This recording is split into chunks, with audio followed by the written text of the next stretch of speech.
Andrea Brillantes sinupalpal si Rendon Labrador dahil sa pangingialam nito. Mainit na pinag-uusapan ngayon sa social media ang tila pagsagot ni Andrea Brillantes sa mga pambabanat sa kanya ng self-proclaimed motivational speaker na si Rendon Labrador. Matatandaan na inamin ng dating nobyo ni Andrea Brillantes ang nangyaring hiwalayan nila ng actress.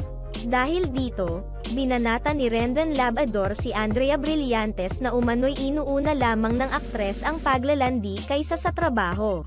Hindi naman nangimi si Andrea Brillantes at kaagad na sinagot si Rendon Labrador na talaga namang ikinatuwa ng kanyang mga fans.